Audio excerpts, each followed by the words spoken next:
अस्सलाम वालेकुम। Business expert में एक दफ़ा फिर खुश आमदीद यूज़र्स। आज मैं आप लोगों को बिज़नेस एक्सपर्ट में वेंडर किस तरह से क्रिएट होता है वो समझाऊंगा। वेंडर क्रिएट करने के लिए सबसे पहले सेटअप, जर्नल सेटअप और वेंडर के इस फॉर्म पे मैं चला जाऊंगा। यहाँ पर आप देख सकते हैं सबसे पहले डेट कंट्रोल आ रहा है कि अगर आपने आज कोई एंट्री की होगी तो टुडे पे चेक लगा के गेट रिकॉर्ड करेंगे। अगर यस्टरडे में कोई एंट्री की होगी तो आप यस्टरडे पे चेक लगा के गेट रिकॉर्ड करेंगे।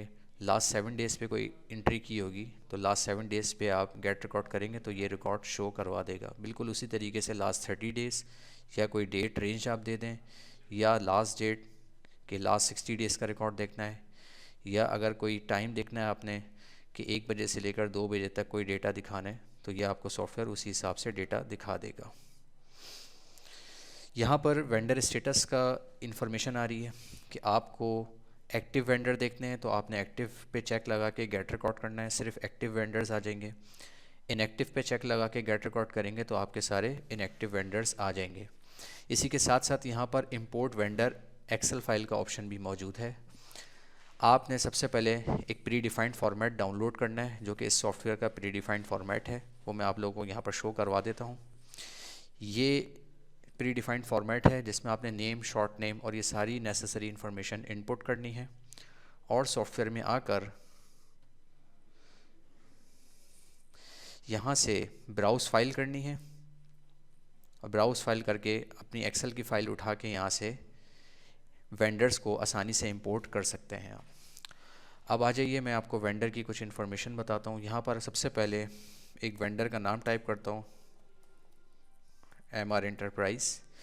यहाँ पर COA कोड है, ये बाय डिफ़ॉल्ट बंद है क्योंकि जैसे ही हम इस वेंडर को सेव करेंगे इसका chart of account automatic create हो जाएगा 4th लेवल पे लाइबिलिटी साइड पे। उसके बाद वेंडर ग्रुप है कि ये वेंडर जनरल वेंडर है या रॉ मटेरियल वेंडर है। अगर ये आपको कोई बनी बनाई चीज़ देता है तो ये जनरल वेंडर है, और ये अगर आपको कोई ऐसी चीज़ देता है जिसको आप ख़रीदते हैं, प्रोसेस करते हैं और फिनिश गुड बनाते हैं तो वो आपका रॉ मटेरियल वेंडर हो जाता है। मैं इसको जनरल वेंडर ले लेता हूँ। अगर इसका कोई पेरेंट वेंडर है तो आप यहाँ पर सेलेक्ट कर लें, नहीं है तो इस फील्ड को आप छोड़ सकते हैं। इसका CNIC नंबर डाल दें। CNIC नंबर डालने के बाद यहाँ पर कुछ और मज़ीद ऑप्शंस आ रहे हैं। इस अलावा प्राइस चेंज, अगर PO बनाते वक्त या परचेज़ इनवॉइस बनाते वक्त इस वेंडर की प्राइस को आपने चेंज करना है तो आप यहाँ पर चेक लगा के सेव कर दें तो इसकी प्राइस चेंजेबल होगी। और अगर आप चाहते हैं कि इसकी प्राइस बिल्कुल फ्रीज़ हो जाए तो यहाँ पर आप चेक हटा के सेव कर देंगे तो इसकी प्राइस PO पे और परचेज़ इनवॉइस पे चेंजेबल नहीं होगी। इसी के साथ यहाँ पर एक ऑप्शन आ रहा है एक्टिव का।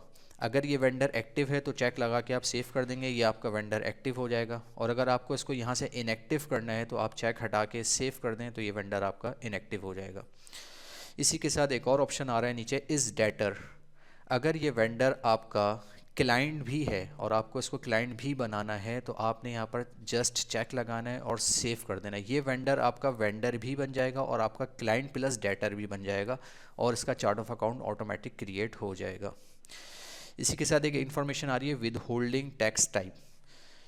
अगर ये आपको सप्लाईज प्रोवाइड कर रहा है तो आप यहाँ पर 4% ऑफ गुड सप्लाईज करके इस वेंडर को सेव करेंगे तो at the time of payment, vendor payment voucher बनाते वक्त जब आप इस वेंडर को सिलेक्ट करेंगे और वहाँ पर जस्ट 4% सिलेक्ट करेंगे तो सॉफ्टवेयर उस अमाउंट का 4% ऑटोमेटिक कैलकुलेट करके आपको विद होल्डिंग टैक्स बता देगा। ये इन्फॉर्मेशन मज़ीद ऐड होती है, इसका सेटअप फॉर्म अलग से हमने दिया हुआ है, आप ऐड कर सकते हैं। पेमेंट मोड, इस वेंडर को पेमेंट किस तरह से होनी है, कैश पे होनी है, चेक पे होनी है, क्रेडिट कार्ड पे होनी है, यहाँ से आप पेमेंट मोड सिलेक्ट कर लें। कुछ इसकी टैक्स की इन्फॉर्मेशन आप यहाँ पर इनपुट कर सकते हैं। इसका NTN नंबर आप इनपुट कर सकते हैं, कोई भी आपने इसका NTN नंबर डाल दिया। इसके क्रेडिट पीरियड्स आप डाल सकते हैं कि इसको 15 डेज़ में पेमेंट करनी है या इसको 30 डेज़ में पेमेंट करनी है, यहाँ पर आप क्रेडिट पीरियड्स मेंशन कर सकते हैं। इसका GST नंबर आप यहाँ पर इनपुट कर सकते हैं और इसी के साथ साथ क्रेडिट लिमिट भी आप यहाँ पर लगा सकते हैं कि इससे जो है 1 लाख रुपए तक की ट्रांजैक्शन हम कर सकते हैं, इससे ज़्यादा अगर जाएगी तो सॉफ्टवेयर ऑटोमेटिक रोक देगा। उसके बाद पे टाइटल का ऑप्शन है, यहाँ पर आप पे टाइटल इनपुट कर दें जो भी। और इस चेंजेबल का एक ऑप्शन है, अगर तो वेंडर पेमेंट बनाते वक्त आप ये चाहते हैं कि इसका पेई टाइटल मैं चेंज कर सकूं, तो यहाँ पर आप चेक लगा के सेव कर देंगे, तो वेंडर पेमेंट बनाते वक्त आप इसका पेई टाइटल चेंज कर सकते हैं। और अगर आप ये चाहते हैं कि इसका पेई टाइटल फ्रीज़ रहे, तो आप यहाँ से चेक हटा के सेव कर दें, तो वेंडर पेमेंट बनाते वक्त इसका जो पेई टाइटल होगा वो ऑटोमेटिक सॉफ्टवेयर उठा लेगा और वो चेंजेबल भी नहीं होगा। इसी के साथ एक और ऑप्शन नीचे आ रहा है पीओ सेंड ईमेल। यहाँ पर आप इस वेंडर की ईमेल एड्रेस टाइप कर दें और ऐड करवा दें। जैसे ही पीओ बनेगा, पीओ बनने के बाद जो है इस वेंडर को ईमेल भी चले जाएगी कि ये आपका पीओ बन गया है। ये भी ऑप्शन मौजूद है सॉफ्टवेयर में। और इसी के साथ साथ कॉन्टैक्ट नंबर डिटेल्स आप यहाँ पर डाल सकते हैं। इसका जो भी आपने कॉन्टैक्ट नंबर इनपुट करना है, ठीक है, ऐड करवा दिया। ये डिफ़ॉल्ट इसका कॉन्टैक्ट वो है, टाइप है। इसी के साथ आप ईमेल एड्रेस भी आप यहाँ पर टाइप करके ऐड करवा सकते हैं। और इसके साथ एक और ऑप्शन यहाँ पर मौजूद है ईमेल अलर्ट। जैसे ही इस पर चेक लगा होगा तो वेंडर से रिलेटेड अगर कोई आपको इन्फॉर्मेशन प्रोवाइड करनी है कि आपका बैलेंस इतना था और अब इतना बचा है, तो ईमेल अलर्ट पे अगर चेक लगा होगा तो इसको ईमेल यहाँ पर चले जाएगी, ठीक है। इसी के साथ मज़ीद इन्फॉर्मेशन कॉन्टैक्ट एड्रेस डिटेल है इसके साथ। मैं यहाँ पर कोई भी एड्रेस डाल देता हूँ, ठीक है। यहाँ पर मैंने एरिया सेलेक्ट कर लिया और यहाँ पर लैंडमार्क सेलेक्ट कर लिया और इसको यहाँ पर ऐड करवा दिया।